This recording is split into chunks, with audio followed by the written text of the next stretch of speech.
રાજ્ય મંત્રીમંડળના વિસ્તરણ અંગે આજ રાત સુધીમાં થઈ શકે છે સ્પષ્ટતા। આવતીકાલે વિસ્તરણ માટે નવા મંત્રીની સોગંદ વિધિનો કાર્યક્રમ નિર્ધારિત થશે, તો જેનો મંત્રીમંડળમાં સમાવેશ કરવામાં આવશે તેમને આજે મોડી રાત સુધીમાં ટેલિફોનિક જાણ કરી દેવાશે કે શપથ લેવાના છે। આવતીકાલે મંત્રીમંડળના વિસ્તરણના શપથ ગ્રહણના કાર્યક્રમ માટે આજે મુખ્યમંત્રી ગવર્નર સાથે મુલાકાત કરી સમય માંગશે। આવતીકાલે એટલે કે ગુરુવારે બપોરે 12:39 વિજય મુહૂર્તમાં શપથ ગ્રહણ કાર્યક્રમ યોજાય તેવી શક્યતાઓ સેવાઈ રહી છે।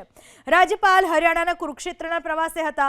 મંત્રીમંડળના વિસ્તરણને લઈને ગવર્નરે કુરુક્ષેત્રનો પ્રવાસ ટૂંકાવી દીધો છે। સૂત્રોનું માનીએ તો રાજ્યપાલ આચાર્ય દેવવ્રત હરિયાણાથી ગાંધીનગર પરત ફરી ચૂક્યા છે। આજે જ મુખ્યમંત્રી સમય માંગશે।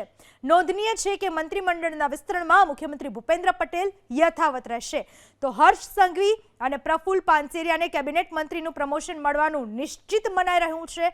વર્તમાન મંત્રીમંડળમાંથી આરોગ્ય અને વયને લઈને કનુભાઈ દેસાઈ, રાઘવજી પટેલ અને ભાનુબેન બાબરિયાને પડતા મુકાઈ શકે છે, જ્યારે વિવાદમાં આવેલા બચુ ખાબડ, ભીખુસિંહ પરમારને પડતા મુકાવવાનું નક્કી છે।